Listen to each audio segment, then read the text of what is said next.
In this video, I will bring you through my experience getting into Rise of the Teenage Mutant Ninja Turtles. This essay will contain a lot of my opinions and just what I personally went through while watching this. I'm not one who analyzes the things I watch much, so this is just the raw perspective of someone who has come to love the show dearly. Will also contain spoilers for the show and movie. Through my wanderings of the YouTube streets, I had stumbled across Skulltrot's video on Rise Donnie being autistic. A silly thing about me is that I too am autistic, so this video and this character had really piqued my interest. I watched and really enjoyed the video. I was very happy to see autism actually be portrayed quite well. Still, I didn't immediately think, let me go watch the show. That seemed like too much of a bother at the time. I kept it in the back of my head for a while, and eventually I discovered the movie on Netflix. I decided, yeah, let's watch it. I don't have the energy to go through an entire show beforehand, so I'll probably be fine. Thanks to how accessible the movie was to newcomers, for example through having less characters from the show that you otherwise wouldn't know about, I actually understood and enjoyed the movie quite a lot. It's from here that I introduce you to the steps into my Rise of the Teenage Mutant Ninja Turtles madness. I instantly become obsessed with the show, and I'm going to document how quickly and how far I fall. I started off by liking the movie. I loved the art and the animation so much, and the characters were endearing enough. I didn't yet cry my eyes out while watching the movie, but that was because of my lack of actual attachment to the cast. That was yet to come. My experience watching this was a little different, so let me introduce you to stage 1. I feel gender envy for the turtles throughout the entire movie. Well, if you're not trans, I imagine the last sentence would be a bit difficult to understand. Gender envy is when you feel envious of someone's traits, appearance, or how they present themselves in the world, based on how it might be gendered to you. For me, it's a mix of sorrow that I might never look or sound like that, and of course a love and excitement for the traits that they have, which I don't. At this point, I started watching the show and was quickly descending the rabbit hole. My TikTok For You page had been showing me audios of the turtles' voices, and that's when it all went downhill. I would repeatedly listen to the TikToks and sing along like the obsessed neurodivergent I am, or quote the lines, and wonder if I'd ever sound like them. Then cry myself to sleep because I was heartbroken. I probably never would. That is pretty illustrative of the gender envy experience for me. I also find it funny that Leo and Movie Sonic have the same voice actor because some iterations of Sonic are also on my gender list. One! I couldn't help but let out a laugh, because I'd fallen into the same trap as always. How silly. Yet again I found the teenage boy characters to be gender. It hurt, but man was I consistent. From Sonic the Hedgehog to Donatello the Turtle, would I ever be like them? I wanted to have their genders, for my gender collection. I shall leave no gender left unstolen, for I desire them all. Some might call me greedy, but I'm simply doing what must be done. It was at this point that I started projecting my transness onto the characters. I gave Donnie he they pronouns and the non-binary label to go with them. It wasn't long before I even saw people on Twitter validating my take on their gender. I saw art of Donnie just having silly non-binary thoughts. Over on TikTok I saw edits of him with various genderqueer flags in the background. I even saw people headcanoning more of the turtles as trans, and that's when I realized, if it was up to me, they would all be transgender. I would joke saying that season 3 is when they're all coming out as homosexuals. Most likely would never happen, but I really enjoyed the thought. It made me very happy to feel represented by my favorite characters, even if not real. However, there was still another thing appealing to me specifically, and that was Donnie's autism, which brings me to the next step in my descent into madness. I reflect on my autism.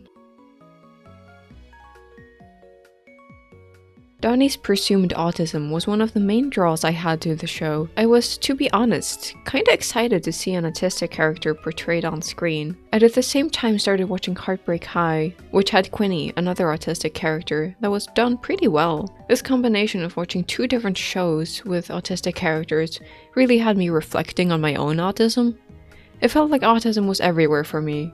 In the air, in my blood. Was I the autism? Indeed I was, and I knew that. I'd been diagnosed for a few years, yet I never really took the time to reflect on it by myself. I'd always been told what I struggle with, and I'd been informed of some autism traits, but not until now had I thought thoroughly of how they applied to me. I found myself wondering what I really related to from these characters. and what I didn't. I realized that the concept of relating to something at all was a bit difficult for me, because sure, I'm supposed to be similar to these characters, right? But am I?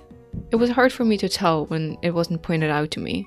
When watching the episode Purple Game, I looked at Donnie getting completely consumed by a game, and I thought, oh, I don't really do that, because I was thrown off by how extreme and cartoonish it was. Not to mention, even as I was hyperfixating hard on the show itself, I never sat down for hours watching the show without a break, meaning it wasn't a direct parallel to Donnie's behavior. If you don't know what a hyperfixation is, I'll try to explain it to you. A hyperfixation is when you get so obsessed with and into something that it's basically the only thing you think about. It worms its way into your conversations. It kind of takes over your life in a way. It's essentially just an extreme interest from my perspective, and having them can be really fun, but it can be debilitating when it stops you from doing other things, like taking care of yourself. I've seen it talked about mostly as an ADHD thing, but as an autistic person, I get it too. With Rise being my most recent hyperfixation, it was the most interested I'd been in something in a long time. Yet, I still didn't see how I was similar to Donnie, because I wasn't hyper-focusing on things for hours at a time. However, when I stepped back to actually think about it, I remembered various instances when I'd gotten completely obsessed with something without taking breaks. For a while I was playing Minecraft every single day, and sometimes until as late as 8 AM, meaning I played through the whole night.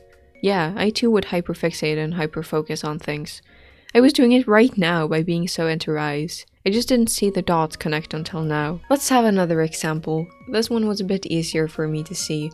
Stimming. There's various instances of Donnie stimming throughout the show, and that's something I related to quite a lot more. I too flap my hands and spin around when I'm happy, even if the world doesn't get to see it. Seeing something like this actually portrayed not in a negative light was really wonderful. However, the thing I probably related to the most about Donnie was his repulsion to touch unless it's initiated by him. When watching the movie with my family, there's this scene where Donnie goes uncomfortable with emotion when hugged, and my brother straight up just looked at me. He didn't have to say more than that. Now I've also started absorbing autism traits from Donnie, saying the expression you're doing instead of actually doing it, such as when Donnie says scoff or push, is something I already did to an extent, just not in quite the same way as Donnie. Now though I have made it my mission to speak like that, I must absorb all of his quirky speech patterns. If you can't tell, I'm kinda obsessed with Donatello. Which should be an autism trait in itself. All the episodes that got me the happiest were Donnie-centric episodes. I just loved seeing him on screen. It really was the autism for me, to be honest. Essentially, what was happening at the same time as my gender and autism crises was me watching the show and becoming unreasonably attached to the characters. Seriously, I enjoyed the characters much more than the show itself, which in turn made me enjoy the show a great deal since it's quite character-driven. I grew to love Donnie especially much, which was really me coming full circle from originally getting into the show because Donnie is autistic. My initial thoughts and feelings about the show were a love for the art and the characters. I thought the animation was just so cool and expressive. You can tell they put their whole artisty into this. I really enjoyed the fact that the art style is so distinct as well. It looks quite different from a lot of my other favorite shows, such as The Owl House and Amphibia. Not to mention the character designs. I've never watched the old TMNT, so I have no attachment to the old designs. Therefore, I'm not sad about the turtles being a bit different in this iteration. I really appreciate the diversity between the turtles. They all look distinct and different from each other. For example, I love how Raph is a lot bigger than all of them. It creates interesting variation. Not to mention their personalities come out more when the designs are more creative. They aren't just different based on their colors anymore. They have cute little details about them, like their markings, Mikey's stickers on his shell, or Donnie's goggles and battle shell, just to spot some of the notable design quirks. Another thing I really like about their designs is how they have shared colors that aren't the base turtle ones. For example, Donnie has blue and red in his goggles. Those are Leo and Raph's colors. Also, both Leo's stripes and Mikey's shell stickers are pink. It gives them an interesting little connection. This makes them look more like characters that are supposed to be seen together, even if they are all turtles who look very different from the rest of the population, so they already look good together. Anyways, now I want you to bear with me for a bit because I'm going to talk about shape language and character analysis, two things I know nothing about. I really appreciate how the shape language works in their designs. First off, Mikey. He's a silly little circle, as you can see by his head and markings. I think it's because he's the one who's soft, younger, and supposed to be optimistic. Round shape language is a lot like that. Raph is literally just a big square. His head and body both. I assume because he's reliable and strong. Square shape language is a lot about being stoic, static, or heroic. Which I might remind you, the turtles have a whole game about Raph saying the word hero too much. Donnie's head is just one quirky rectangle, similar to Raph's shape language, and he has rectangular markings as well. Obviously because he's autistic. He can be stubborn and sarcastic, and comes across as emotionless and logical, even if he obviously does have emotions.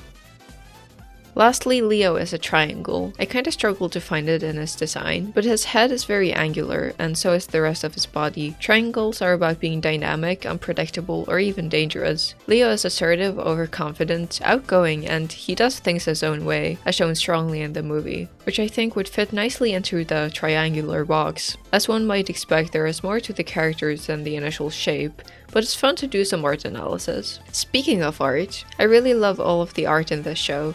Especially the animation. When they decide to, there's so much dynamic action in it.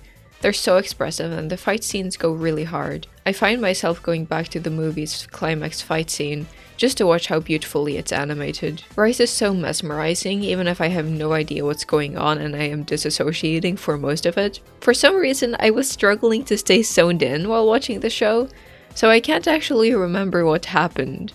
But that's just another reason to watch it again. Now, after my initial positive thoughts about the show, the next stage wasn't as nice.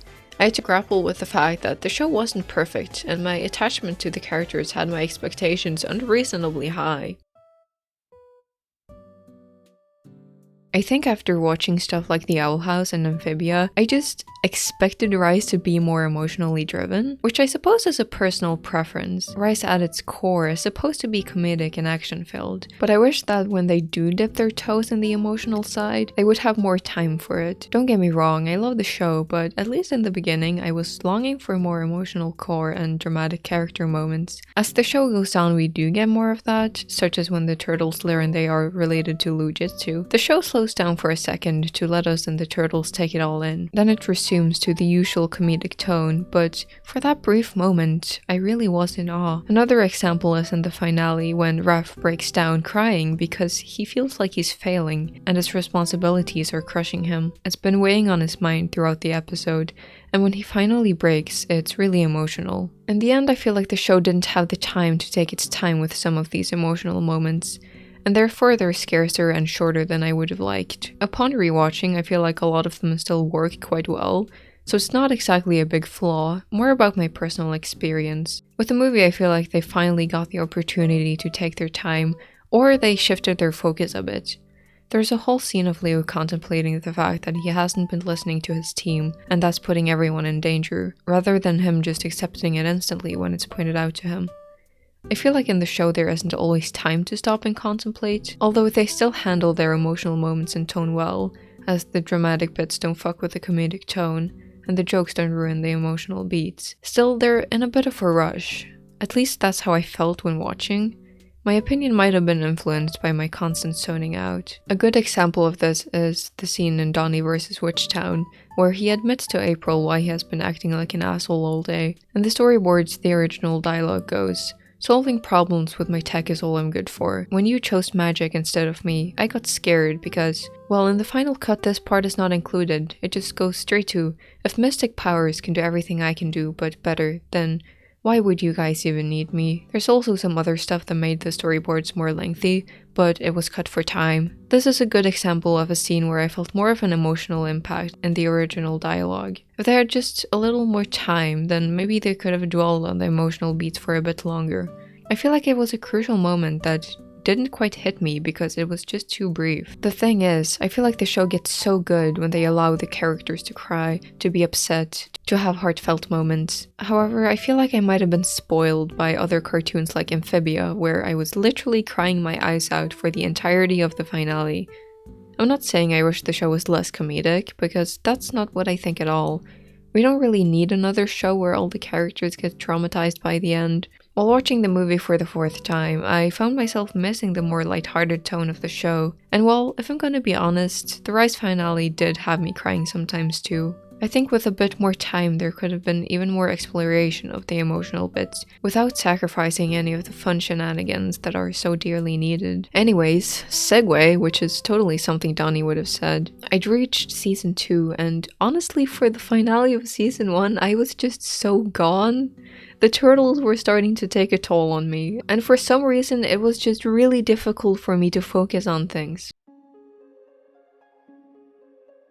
I was making my way through season 2, which I honestly enjoyed more than season 1 on my first watch. I think it was the fact that I was more into the story and knew the characters better than before. There were also episodes with emotional core like Donnie vs. Witchtown, but season 1 did have those too. For example, the episode where Splinter takes the turtle tank with Donnie and Mikey to a battle of cars. I can't remember what it's called. Or else what? You tricked us into coming here. You said you wanted to spend time with us. You lied! I was incredibly invested in the show, and then it, well, ended. I had dreaded getting to this point, but it honestly wasn't as devastating as I thought it would be.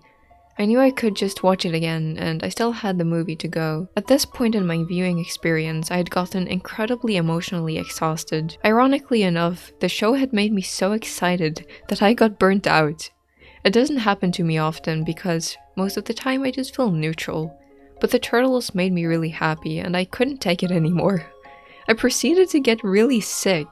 Maybe because of the stress I was under, with some personal stuff going on, Rise of the TMNT had honestly been the only thing keeping me sane. I'd taken to Twitter to look at fan art, and my hyperfixation didn't seem to have an end in sight. But for now, I just needed to rest. I spent days laying in bed doing nothing out of illness and exhaustion, until I decided to watch the movie again. And it kind of revived my feelings for a few scenes. Leo getting sent to the present dimension genuinely has me crying every time, and the fight scenes are just so visually impressive that they get me incredibly excited. The entire movie is so stunning, I can't help but watch it again. And so I kept rewatching the movie over and over because I didn't have the energy to get on my computer and watch the show, but I missed the turtles so damn much. On my fourth viewing experience, I kinda realized how one-dimensional the Krang are, which is ironic because they're the only characters except for Leo who go to 2 dimensions in this movie. I think the reason I didn't notice at first is because they kinda have the whole thing with Raph being a Krang zombie, which makes the conflict seem much more complex. After having watched the movie a few times, I kinda realized, wait, don't the Krang say the exact same thing in literally every scene they're in? They're so obsessed with the Technodrome, or the power of the Krang. You can really tell how proud they are of their ship by how they say it. I will bring forth the mighty Technodrome. That's kinda all you get from the Krang. They're intimidating and scary, sure, but there's not much depth to them. They're the classic, I just want world domination for no good reason except for my massive inflated ego. They're evil for the sake of it, and though I can appreciate some simple villainy, they're kind of flat. Don't get me wrong, I still very much enjoyed the movie, but I now understand why every single time I watched the movie, I took a break after the "you will serve me whether you live or not" line, where the Foot Clan get turned into Krang zombies. Although I did really enjoy the line. They're very British. The Krang are just kinda boring? I hate to say it, but they aren't exactly the greatest villains. Although they are a threat, especially with Raph now being on their side, and we do get some drama from that. But on the 5th watch, I just found myself doing something else when the Krang were on screen. I will admit though, they have some good moments, mostly because the movie is so visually stunning. I loved the scene where Krang 1 goes, "You ruined everything! And now my wrath will be reserved for you alone." I thought it was a good line. Also, the shot where Leo is about to face off against Krang 1 alone is really pretty. As you might have noticed, none of these scenes I found entertaining with them were because they were good villains. The movie is just really pretty and has good lines. Even if I think the movie could have benefited from a more fleshed out villain, I do think they did a lot of other things really well. By the second half of the movie, it has really picked up, and thankfully we get less of the Krang having to carry scenes on their own. The climax of the movie is so good. The fight scene between Krang 1 and the turtles looks so impressive, not to mention the emotional climax. The fight between Leo and Raph is animated stunningly well, and emotionally I am devastated, yet excited for the turtles to regain their powers. However, my emotional investment still hasn't peaked, not until Leo goes to fight the Krang alone and ends up in the present dimension. Something about this sequence of scenes is just so well executed in my opinion. I find myself mouthing along to, "Would you fail to understand this? I missed on purpose." Every time. The callback in the "You've been portal chopped" line is so good as well. And now, for the finale of this project that has been with me through thick and thin. I had started writing this essay as a way to talk about my interest, since I don't really feel free to just info dump about stuff to people. This was my safe space, and I wanted to document how it all played out for me. And so I wrote, non-stop. As I got deeper and deeper into the show and the fandom, I found myself entrusting it to this essay. But if this is ever gonna be a YouTube video, I need to stop writing. However, it was scary to let go of this project. I wondered if this signaled the end of my interest in Rise. Will letting go of writing this mean letting go of the show? Would this end my journey? The worries were floating around in my head. I wasn't ready to let go of Rise just yet, and thankfully as I began recording the video, some of my fears subsided, and I knew it wasn't the end of my journey. Just one part of it. I've successfully documented how I got into the show, but had I reached the bottom of my descent? I couldn't say for sure, but I was deep in the madness of Rise, and there was only one thing to do: maintain the interest. I've been rewatching the show, still creating fanart for it, and maybe one day I'll have the courage to talk to people who share my interest. Starting with this video, the world will get to see what went through my head. It's terrifying to not know what comes next, but there I was, staring fear in the eye. Or well, pretending to, because I am autistic. I'd gone back and forth in my head, wondering if I really should post this video, as it's a personal look into how I think. But in the end, that was always the plan. Although it's terrifying to open up to the world, I knew I could do it. Doesn't have much to do with the Ninja Turtles, but well, they really had me go through a bit of a roller coaster. Whether it be with my gender identity or my ability to open up about the things I enjoy, Rise and this essay have really helped me develop as a person, and I find that pretty touching. Well, that sure was a lot. You can breathe out now. The video is almost over. Thank you for listening to my experience, and thank you for watching the video. I can't go without saying that I'd love to hear your perspective as well. Whether you're already a fan of the show, or if this made you want to watch it, please feel free to leave your own opinions and experience in the comments below, or perhaps in a video of your own. I really need more videos to feed my hyperfixation, and that's kind of what I wanted to be for others with this video. Just another guy who makes content for the people who are interested. Also, I just realized at the very end of this essay that Rise and Descend are kinda antonyms of each other, and that was totally planned. I'm a thematic genius, actually.